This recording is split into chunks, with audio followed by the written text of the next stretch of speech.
میں اکثر ایک واقعہ سناتا ہوں نا، پہلے زمانے میں تو دینی مدارس کے پاس وسائل بہت کم ہوتے تھے، تو ہم کتابوں میں ایک واقعہ پڑھتے تھے، ایک بہت بڑے بزرگ، نام ذہن میں نہیں ہے ان کا، انہوں نے کیسے غربت میں پڑھا، طالب علم تھے، پڑھتے تھے، تو گھر میں جب کھانے کے لیے آتے تو ماں کہتی آج ہم اللہ کے مہمان ہیں، کھانا نہیں ہے، مطلب یہ اشارہ تھا کہ آج نہیں ہے، بس اللہ کے مہمان کا مطلب کچھ بھی نہیں ملے گا آج، اللہ ہی کھلائے گا، روحانی طور پر کھلائے گا۔ بچے بھی بڑے نیک ہوتے تھے، چلے آتے۔ ایک دن اسی طرح گئے ہیں، اماں کچھ کھانے کو ہے؟ انہوں نے کہا ہاں ہے، رونے لگے۔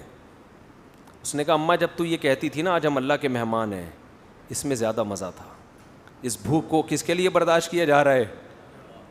اللہ کے لیے، اس کا اپنا مزہ ہے۔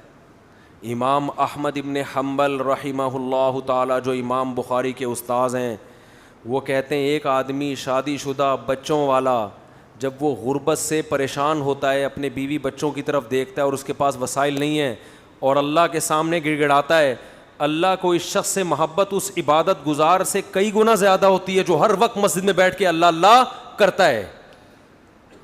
سمجھتے نہیں ہو؟ ایک آدمی جو 24 گھنٹے اللہ کی عبادت کر رہا ہے، اور ایک وہ جو اللہ کی مخلوق میں لگا ہوا ہے، اور وسائل نہ ہونے کی وجہ سے اللہ سے دعائیں مانگتا ہے کہ اللہ ان کی خاطر مجھے روزی دے۔ جس کی آل اولاد ہو وہ تو پریشانی میں پھرتا ہے نا، کنواروں کو کیا ہے، ان کو تو گٹکے کے پیسے چاہیے بس۔ جو بال بچے والے لوگ ہیں ان کو ٹینشن ہوتی ہے نا، ان کو کھلانا ہے پلانا ہے۔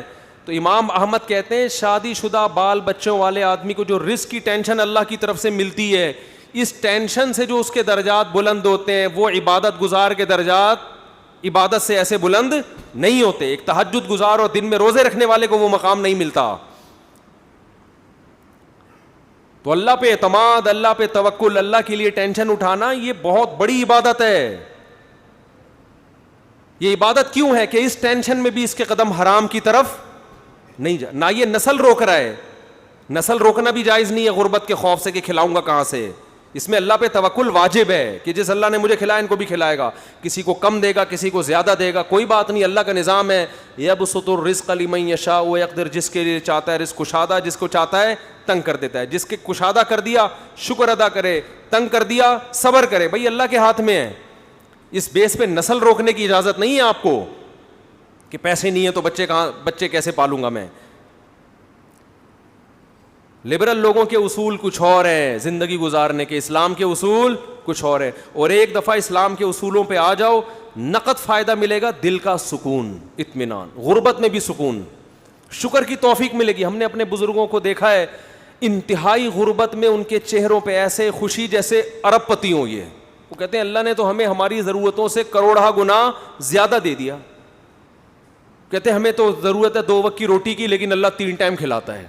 ہمیں تو ضرورت ہے بس ایک چھپڑا مل جائے سر چھپانے کو، لیکن اللہ نے پورا گھر، وہ یہی سوچ سوچ کے خوش ہوتے رہتے ہیں۔ اور ہمارے یہاں کیا ٹینشن چل رہی ہے، یار 20-50 سال کا ہو گیا اب تک اپنا گھر نہیں بنا سکا میں، اب کیا کرے گا بنا کے؟ بھائی تھوڑا سا ٹائم رہ گیا، نکل لے، پتلی گلی آنے والی ہے، پتلی گلی آنے والی ہے جس سے فرشتے چوہے نکالیں گے، نکل۔ 50 سال کے بعد کیا بنانا ہے یار؟ ہاں بچوں کے لیے آدمی کوئی پراپرٹی لے لیتا ہے، مر گیا، اگر اللہ نے بہت وسائل دیے ہیں تو چلو حدیث میں آتا ہے کہ ان کو ایسے لاوارث مت چھوڑ کر، اگر اللہ نے وسائل دیے ہیں، نہیں دیے تو بولو یار ہم بھی تو کسی کے بچے تھے، جب ہم پل گئے تو یہ بھی پل جائیں گے۔ ٹینشن تو لینی نہیں ہے نا بھائی، ٹینشن لینا اس کی علامت ہے دل میں دنیا کی محبت ہے، اس دنیا سے چپکے ہوئے ہو ایلفی کی طرح، چھوڑنے کے لیے جو چھوڑے گی یہ بتا دوں، اور دنیا چھوڑتی بھی ہے اور آپ کی مرضی سے بتا کے نہیں چھوڑتی، بھائی یہ بڑا مسئلہ ہے دنیا کے ساتھ۔ چلو کوئی محبوبہ آپ کو چھوڑ کے جائے، بتا کے جائے بھائی میری فلاں سے سیٹنگ ہو گئی ہے میں جا رہی ہوں، تو آدمی کو تسلی ہوتی ہے یار اب کیا کرو یار، اب ہو گئی سیٹنگ کیا کر۔ ایک ہوتا ہے ٹائم دیا تھا قائد اعظم کے مزار پہ آنے کا، ہیں آپ امید میں پہنچے کہ یہاں ملاقات ہوگی، لیکن اطلاع آئی کہ کسی اور کو کہیں اور ٹائم دے چکی، یہ دھچکا برداشت کر دے گا انسان؟ دنیا کا بھی یہی اصول ہے، لاکنھا خلۃ قد سیق من دمھا فجع وولع واخلاف وتبدیل. آپ کو دنیا ٹائم دے گی. کیا مطلب؟ آپ کو بتائے گی کہ تمہاری صحت اس قابل ہے کہ میں ابھی تمہیں چھوڑ کے جانے والی نہیں ہوں, نہ تمہیں شوگر ہے, نہ تمہارے گردوں کا مسئلہ, نہ تمہارا کوئی مسئلہ, پیسہ دولت سب, ابھی میں نہیں جا رہی. لیکن ادھر پورا پتلی گلی اس نے تیار کر کے رکھی, اس کو ٹرک کے نیچے لا کے مارو, اس کمبخت کو کوئی بیماری نہیں ہے, اس کو ٹرک کے نیچے لا کے مارو.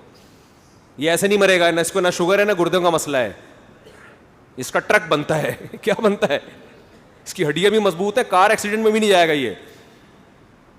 تو یہ وہی ہے کہ سیٹنگ آپ سے دکھایا جا رہا ہے, لیکن ہو فرشتوں سے سیٹنگ رہی ہے, ملک الموت سے, کہ اس کو لے کے جاؤ یہاں سے. جتنے لوگ مرے ہیں نا, ان میں 99% وہ تھے جن کا پہلے سے مرنے کا کوئی پروگرام نہیں تھا.